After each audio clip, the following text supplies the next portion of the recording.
ಉಗ್ರರಿಗೆ ನೆರವು ಶಂಕೆ ಹಿನ್ನೆಲೆಯಲ್ಲಿ ಕಾಶ್ಮೀರದಾದ್ಯಂತ 1500 ಸ್ಥಳೀಯರನ್ನ ವಿಚಾರಣೆಗೆ ಒಳಪಡಿಸಲಾಗಿದೆ. ಏನಕ್ಕೆ ಆಯ್ತು, ಒಳಪಡಿಸಿ ತನಿಖೆ ಮಾಡಿ. ನಂಗೆ ಅರ್ಥವಾಗದಿರೋದು ಈ ಪ್ರಕರಣದಲ್ಲಿ ಒಬ್ರು ಅದಕ್ಕೊಂದು ಉತ್ತರ ಕೊಡ್ತಾ ಇಲ್ಲ. It's all right, intelligence failure ಇರ್ಬೋದು, ನೋಡೋಣ ಮುಂದೆ. ಈಗ ಅದಲ್ಲ ಸಮಯ ಡಿಸ್ಕಷನ್ಗೆ. ಯಾರಿಗೆ ಪಾಠ ಕಲಿಸ್ಬೇಕು ಅವ್ರು ಕಲಿಸಿ. ಆದರೆ ಒಂದು ಕಾಮನ್ ಸೆನ್ಸ್ ಪ್ರಶ್ನೆ ಅನ್ನೋದು ಬರಬೇಕಲ್ವಾ ಎಲ್ಲರಿಗೂ.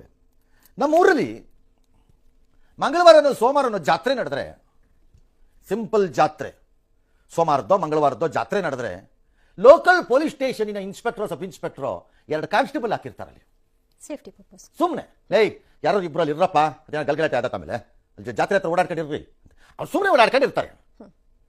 ದಟ್ಸ್ ಹೌ ಸಿಸ್ಟಮ್ ಈಸ್, ನಮಗೆ ಗೊತ್ತಿರೋ ಪ್ರಕಾರ ಅಲ್ಲ.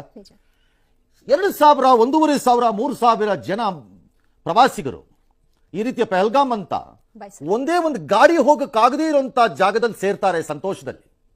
ಅಲ್ಲಿ ಅದು ಉಗ್ರರ ತಾಣ, ಉಗ್ರರ ಪ್ರದೇಶ. ಅಲ್ಲಿ ಕನಿಷ್ಠ 4 ಪೊಲೀಸ್ನವರು ಒಂದು ಜೀಪರು ಹಾಕಬೇಕು ಅನ್ನೋ ಪ್ರಜ್ಞೆ ಯಾರಿಗೂ ಇರಲಿಲ್ವಾ? ಎಲ್ಲೂ ಕಾಣಲೇ ಇಲ್ಲ. 30 ನಿಮಿಷ ಅವರು ಒಬ್ಬೊಬ್ಬರನ್ನು ಐಡಿ ಕೇಳ್ಬಿಟ್ಟು ಗುಂಡೊಡ್ಕೊಂಡು ಹೋದ್ರಲ್ಲ. ನಮ್ಮ ಪೊಲೀಸು ಆರ್ಮಿಗೂ ಆ ಸ್ಥಳಕ್ಕೆ ಬರಕ್ಕೆ 35-40 ನಿಮಿಷ ಆಯ್ತು ಅಂತ ಹೇಳ್ತಿದಾರಲ್ಲ. ಏನಪ್ಪಾ ಸೆಕ್ಯೂರಿಟಿ ಇದು? ಯಾರ್ರೀ ಅವನು? ಲೋಕಲ್ ಆಫೀಸರು ಕಚಡ ಅವನು. I have a serious doubt, somebody has connived. ಯಾರೋ ಈ ಪುತ್ತೂರಿಯಲ್ಲಿ ಭಾಗಿಗಳಿದ್ದಾರೆ. 6-7 ಟೆರರಿಸ್ಟ್ಗಳು ಪಕ್ಕದ ಪಹಲ್ಗಾಮಿಲಿದ್ದಂತಹ ಮೆಡೋಸ್ ಅಂತಾರೆ, ಅಂದ್ರೆ ಫಾರೆಸ್ಟ್ ತರ, ಅದ್ರ ಒಳಗಡೆಯಿಂದ ಧಾಮ್ ಧೂಮ್ ಅನ್ಕೊಂಡು ಹೊರಗೆ ಬರ್ತಾರೆ.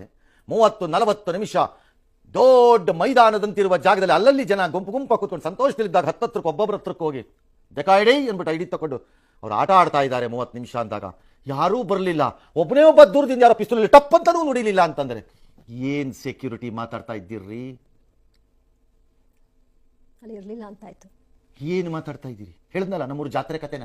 ಅಲ್ಲಾದ್ರೂ ಇರ್ತಾರೆ ಇಬ್ರು. ಯಾರು ಹೇಳಬೇಕಿದನ್ನ?